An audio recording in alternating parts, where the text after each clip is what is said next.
बोलिए श्री सद्गुरु महाराज की जय। बुलंद आवाज में सब कोई हृदय खोल करके जय जयकार करें। श्री सद्गुरु महाराज की जय। श्री सद्गुरु महाराज की जय। श्री सद्गुरु महाराज की जय। अखंड मंडलाकारं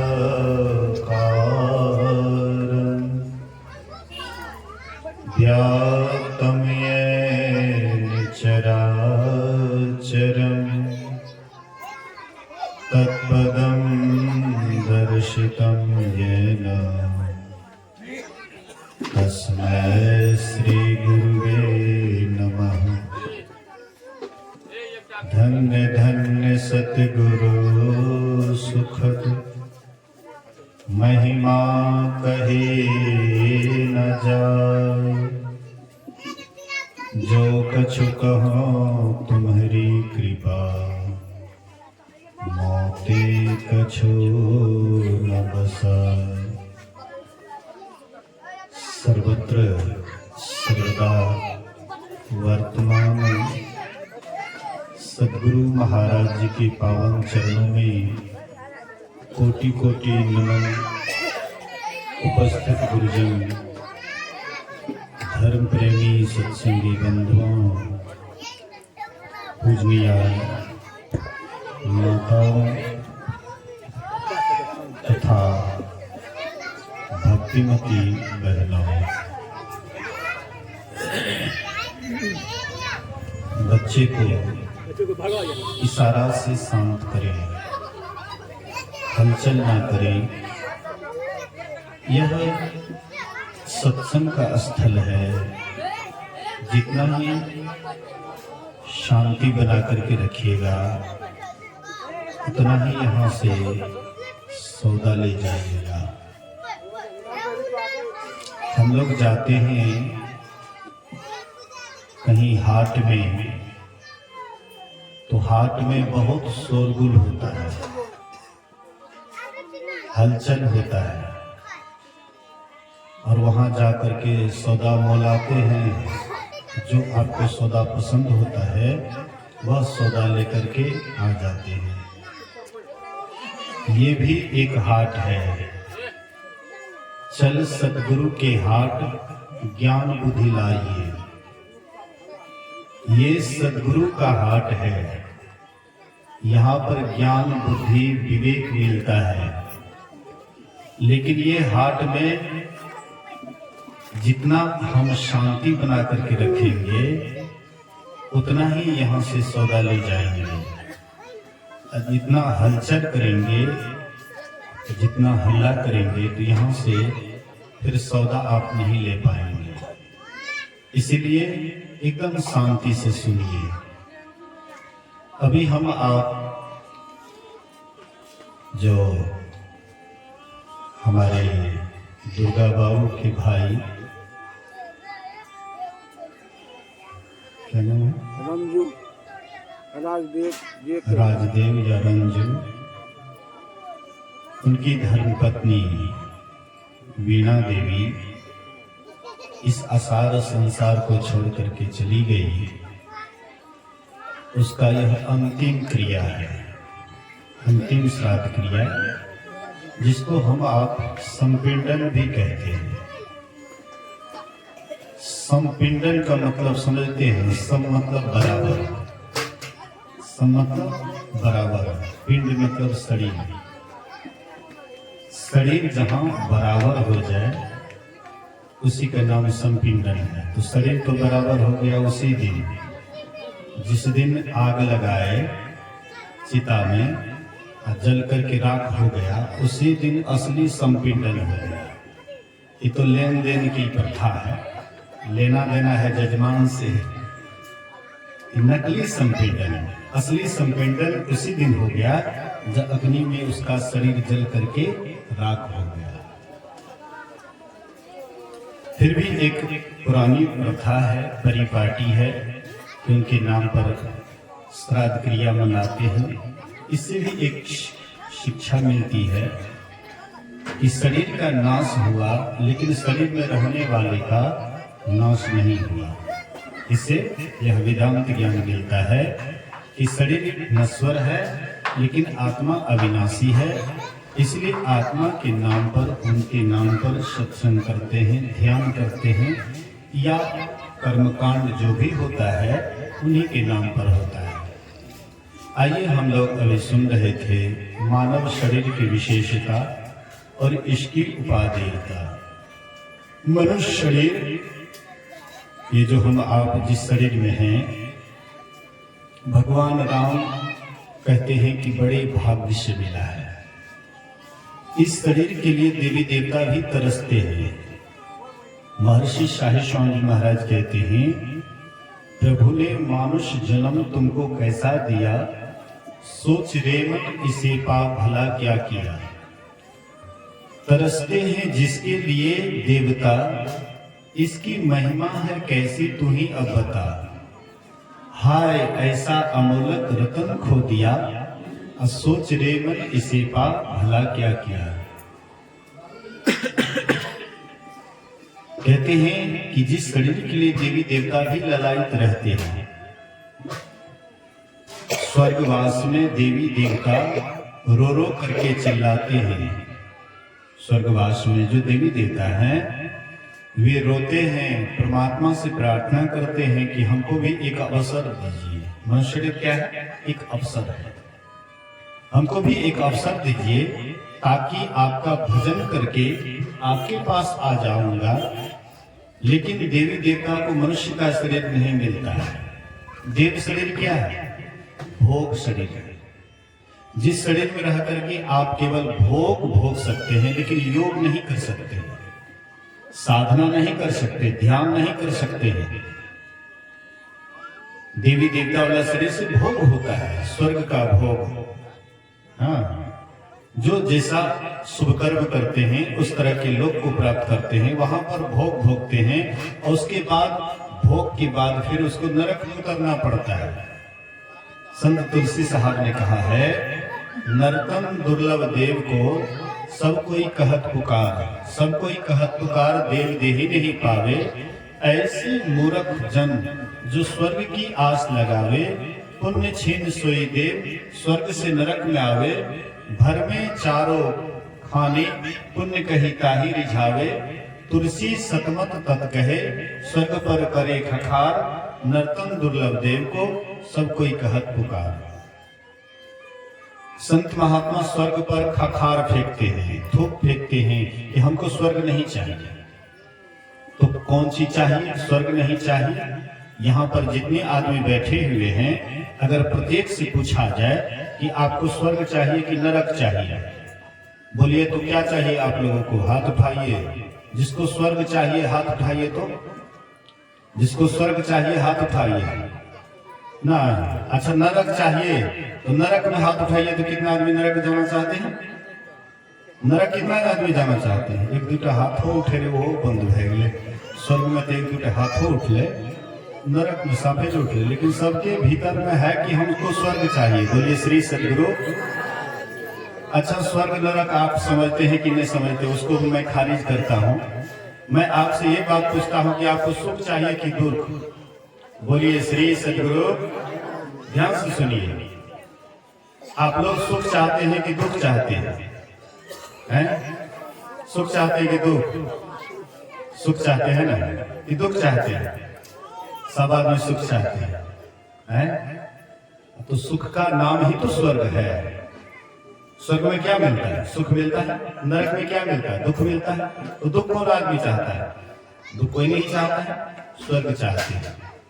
तो स्वर्ग जो आप चाहते हैं, लेकिन संत महात्मा स्वर्ग पर खखार करते हैं। सच की बात है, जिसके लिए हम लालायित हैं और कहते हैं स्वर्ग पर करे खखार, थूक फेंकते हैं, खखार फेंकते हैं। अब सोचिए क्यों फेंकते हैं?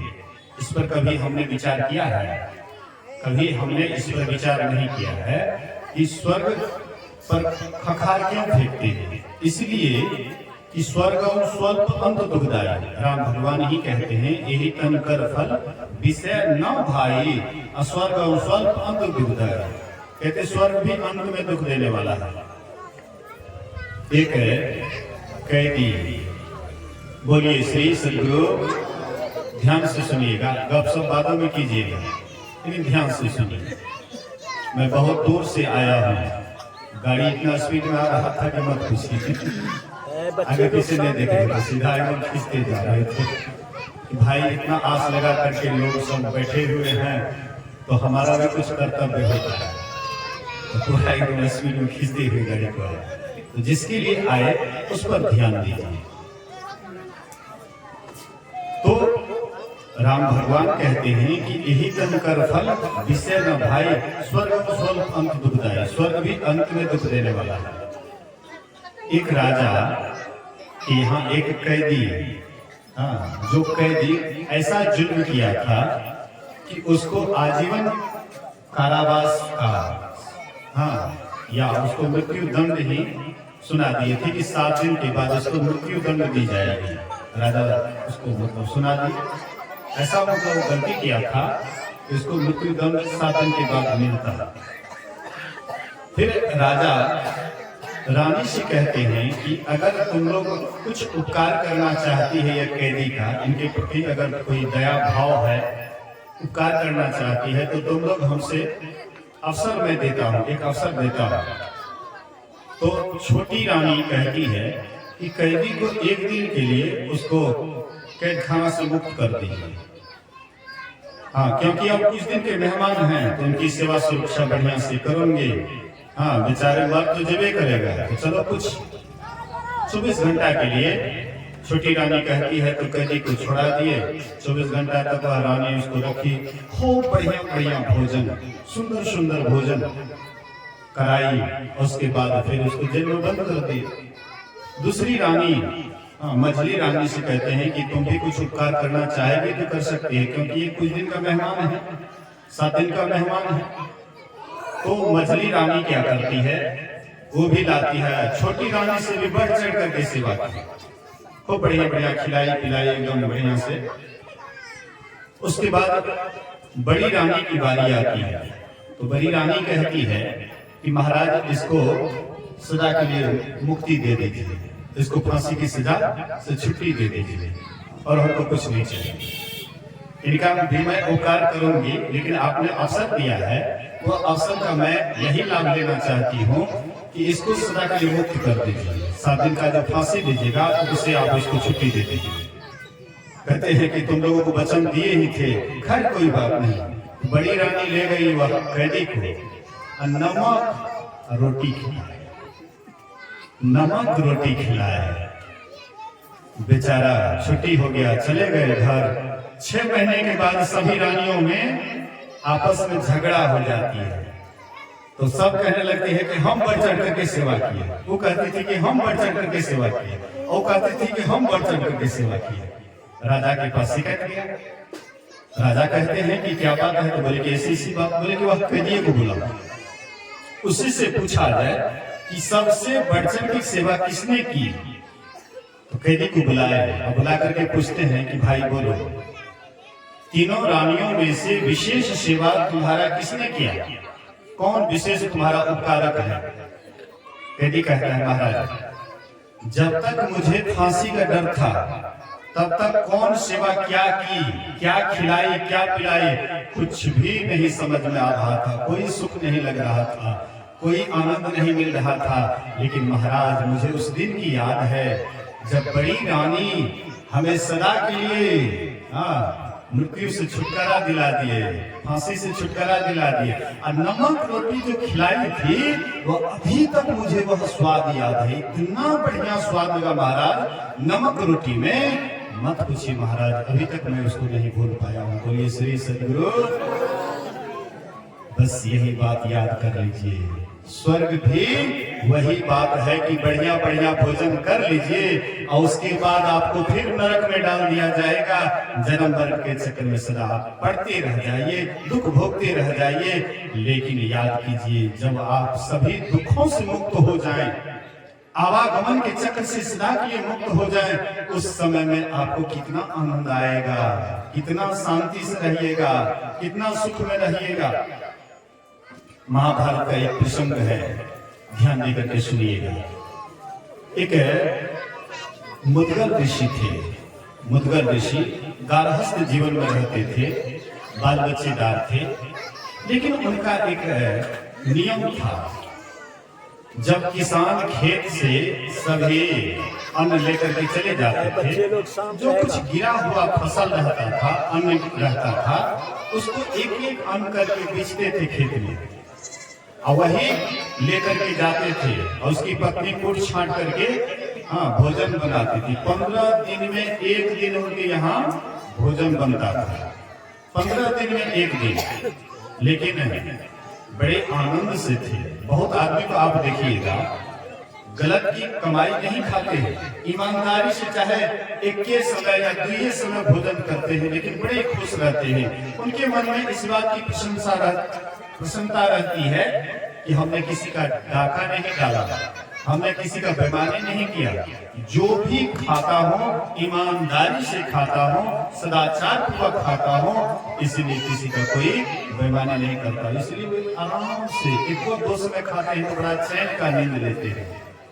लेकिन जो बेईमानी शैतानी करते हैं वह चैन से नहीं रह पाता। वैसे ही बड़ा चैन से उसका परिवार चल रहा था। एक बार ऐसे ही 15वां दिन जब भोजन बन करके तैयार हुआ तो उधर से दुर्वासा ऋषि आ गए और कहते हैं हमको भूख लगी है, भोजन कराओ। तो मुद्गल ऋषि अपना भोजन उनको दे दिए कि लीजिए महाराज। बोले कि नहीं, और हमको भूख है, और खिलाओ। उनकी पत्नी भी अपना हिस्सा भोजन दे दी।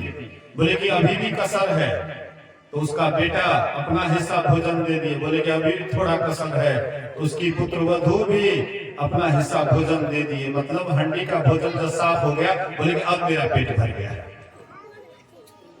अब मेरा पेट भर गया। फिर दूसरी बार भोजन बन करके तैयार होता है 15 दिन के बाद। फिर उधर से आए, बोले भोजन करो। अब फिर जितना भी भोजन था सब चट कर गए। और इस तरह से 6 बार भोजन किए। कितना महीना हुआ? कितना महीना हुआ? 3 महीने। 6 बार 15 दिन में एक बार भोजन बनता था। हाँ, 3 महीना। 3 महीना तक उनके मुंह में, उसके परिवार के मुंह में एक अन्न का कण नहीं गया था, लेकिन बड़े खुश थे। एक एक व्यक्ति को देखिएगा कि जब कोई अतिथि आता है, मेहमान आता है, उसकी सेवा करके घर की लक्ष्मी को बड़ा आनंद आता है कि हम नहीं खाए, कम से कम हमारे यहाँ मेहमान तो खाए, वे तो प्रसन्न हो गए, वे तो खुश हो गए। मैंने देखा है बहुत कुछ माँ बहने को हमने देखा है कि दूसरे को खिला करके बड़े खुश हो जाती है, बहुत प्रसन्न होती है कि हमारे यहाँ अतिथि भूखे नहीं रहे। इसी तरह से वे लोग बड़े खुश थे। मुद्गल ऋषि से कहते हैं दुर्वासा ऋषि कि अरे भाई, यही पापी पेट के लिए तो लोग क्या क्या नहीं करता है, कौन कौन कुकर्म नहीं करता है, झूठ बोलता है, चोरी करता है, नशा हिंसा व्यभिचार करता है, यही पेट। लेकिन 3 महीने तक तुम्हारे परिवार के मुंह में एक अन्न का कण भी नहीं गया, लेकिन बड़े खुश हो। मैं बहुत खुश हुई तुम्हारी सेवा से, इसलिए मैं अभी तुरंत स्वर्ग से विमान मंगाता हूँ। योग बल से तुरंत उधर से देवदूत विमान लेकर के आ गए। बोले कि पूरे परिवार इस पर बैठो, आराम से स्वर्ग के सुख को भोगो। विमान आ गया। उसके बाद मुद्गल ऋषि कहते हैं कि कहीं जाने से पहले ठोक बजा करके जाना चाहिए, सोच समझ करके जाना चाहिए। ये नहीं कि कहीं जा करके बाद में पछताना ना पड़े। तो कहते भाई, तुम्हारे स्वर्ग में क्या क्या लाभ है और क्या क्या हानि है। कहते हैं कि पहले लाभ के संबंध में सुन लीजिए। आपकी जो इच्छा होगी भोजन करने की, ताजा भोजन आपके सामने में उपस्थित, जो इच्छा होगी, जहां घूमने की इच्छा होगी, बिना डीजल पेट्रोल के आपको विमान मिलेगा और वह मन की गति के साथ चलती है, बहुत तेज उसका गति है। जो फूल पहनिएगा कुंभ लाएगा नहीं, शरीर से कभी बदबू नहीं आएगी, पसीना नहीं होता है। बहुत सारे लाभ के संबंध में बताए। बोले कि हानि के संबंध में, बोले कि जैसे यहाँ पर छोटे बड़े से ईर्ष्या करते हैं और बड़े छोटे से ईर्ष्या करते हैं, वहां पर भी ये ईर्ष्या रहता है। जैसे यहाँ पर मनुष्य के अंदर में काम क्रोध आदि विकार सताता है, स्वर्ग में भी इससे विशेष सताता है, क्योंकि यहाँ पर वहां पर सारी व्यवस्था रहती है। तो यहाँ पर भी जैसे लोग पतित हो जाते हैं, स्वर्ग में भी देवी देवता पतित हो जाते हैं, उसके अंदर में भी वासना सताती है आदि आदि। हाँ, हानि के संबंध में बोले तो उद्गल ऋषि कहते हैं दुर्वासा ऋषि से कि महाराज आप हमको कहाँ भेज रहे हैं? जहाँ जाने पर हानि लाभ लगा ही रहेगा, ऐसे स्थान में हमको कहाँ भेज रहे हैं? इसलिए महाराज मैं वहां जाना चाहता हूँ, केवल लाभ ही लाभ हो, हानि का नामो निशान नहीं। जहाँ पर केवल सुख ही सुख हो, दुख का नामो निशान नहीं। जहाँ पर केवल शांति ही शांति हो, अशांति का नामो निशान नहीं। महाराज मैं वहां जाना चाहता हूँ। बोले कि तो अंतर साधना करना पड़ेगा। बोले श्री सद्गुरु, कब अंतर साधना करना पड़ेगा? ध्यान करना पड़ेगा, अंतर्मुखी बनना पड़ेगा। भीतर जाओगे और तब तुम वहां जा सकते हो जहां से तुम आए हो। हम लोग कहां से आए हैं? आया जहां से सैर करने, ए मुसाफिर तू यहाँ, हाँ था लौट जाना युक्त तुझको फिर वहां। सैर करना भूलकर निज घर बना के टिक गया, याद कर अपने देश की, परदेश में क्यों रुक गया? हम लोगों का देश कहाँ है? परमात्मा का धाम, परम धाम, ईश्वर का धाम। लेकिन वह जगह को हम भूल गए, यही घर को घर समझने लगे, यही परिवार को अपना परिवार समझने लगे। लेकिन ये कब तक है? अभी हाँ, वीणा जी अभी नहीं है क्या है? इस परिवार में है, इसको कोई लेना देना इस परिवार के लोग से? जब तक था तब तक अपना, अब यहाँ से चले गए तो कौन अपना? सब सपना। अभी कुछ कुछ याद करते हैं, कुछ दिन के बाद सब भूल जाएंगे कौन माँ है कौन क्या है। कुछ दिन तक ये याद रहेगा, तब तक माँ, और उसके बाद याद धीरे धीरे समाप्त हो जाएगा। तब कौन माँ को खोजता है? तब जहां है वहीं पर संतुष्ट। इसीलिए महापुरुष कहते हैं कि उस देश की याद करो जहां से फिर लौटना नहीं पड़ता है। इसी के लिए कहते साधन धाम मोक्ष कर द्वारा, अपाई ने जही पर लोक सवारा। ये शरीर क्या है? साधनों का धाम, इसी में मोक्ष का दरवाजा है, इसमें मोक्ष का दरवाजा है। हम लोग चौराहे पर हैं। चौराहा किसको कहते हैं? जहां पर चारों तरफ चौबटिया रास्ता, पूर्व पश्चिम उत्तर दक्षिण जाने वाला, उसको चौबटिया कहते हैं। ये मनुष्य शरीर चौबटिया है। यहाँ से हम अगर स्वर्ग जाना चाहें तो अच्छा अच्छा कर्म कीजिएगा तो स्वर्ग चले जाइएगा। यहाँ से अगर नरक जाना चाहते हैं तो दिन रात तो हम झूठ खसोट में का जीवन बिता ही रहे हैं, तो नरक जा सकते हैं। यहाँ से 84 लाख योनियों में भी जा सकते हैं। दिन रात बाल बच्चा घर परिवार का चिंतन कीजिएगा, 84 में चले जाइएगा। और इस शरीर से हम मोक्ष में भी जा सकते हैं, परमात्मा को भी पा सकते हैं, लेकिन उसके लिए यत्न करना पड़ेगा। जैसे कोई नौकरी चाहते हैं तो विद्यार्थी लगन के साथ पढ़ते हैं, पढ़ाई करते हैं, तो धीरे धीरे एक दिन वह नौकरी हासिल कर लेते हैं। लेकिन वह नौकरी भी एक दिन खत्म हो जाता है, वह पद भी एक दिन रद्द हो जाता है, एक दिन आप रिटायर हो जाते हैं। लेकिन एक पद है जहां से कभी वह पद रद्द नहीं होता है, वही है परमात्मा पद पाएंगे, वही है परमात्मा का पद। वह परमात्मा को पद पाने के लिए आपको अंतर्यात्मा करना पड़ेगा। आपकी आंख से दो धाराएं निकलती हैं, एक दोनों को एक करना है। कैसे होगा? गुरु जुक्ति से होगा। इसीलिए सब कोई लगन से साधना कीजिए, ध्यान कीजिए, तभी यह दसम द्वार का पता लगेगा। गुरु महाराज कहते थे, नदी किनारे घर किया, कर्जा करी करी खाए, कर्जदार जब मांग आवे घुसक नदी में जाए। नदी किनारे में घर कर लिए हैं, अब कर्जा करके खा रहे हैं, कर्जा मांगने वाला आया तो नदी में घुस जाइए। तो कौन सा नदी में घुस जाइएगा? एक नदी आपके बगल में भी है, वो नदी में घुस जाइएगा तो प्राणों पर खेरू बचेगा। कितना देर तक आप उस नदी में छिप सकते हैं? बहुत कम देर। लेकिन एक नदी है ऐसा जहां पर आप अगर घुस जाइए तो ये देवी देवता, ये जो मतलब यमराज हैं, ये सब हाथ मलते रह जाते हैं। तो कौन नदी है? एक है गंगा, दूसरा है यमुना, और तीसरा है सरस्वती। वही सरस्वती में डुबकी लगाना है। इसके लिए योग साधना जानना है, ध्यान का रहस्य जानना है, और उसको करेंगे तभी हमारा इहलोक और परलोक दोनों जीवन संभलेगा। इसी से हमारा योग सार्थक और सफल होगा। इसी वचन के साथ आइए बोलिए प्रेम से श्री सद्गुरु महाराज की जय। अंतिम का बेला का सत्संग है, इसीलिए एक आध मिनट सब आदमी उनके नाम पर, जो शरीर छोड़े हैं उनके नाम पर सब आदमी ध्यान कर लें। वैसे तो सोचे थे कि सुबह वाला सत्संग ही अंतिम है, लेकिन गुरु महाराज की कृपा हुई कि अभी भी सत्संग हो रहा है, तो सब आदमी थोड़ी देर के लिए मौन हो जाएं और ध्यान करें। बोलिए श्री सद्गुरु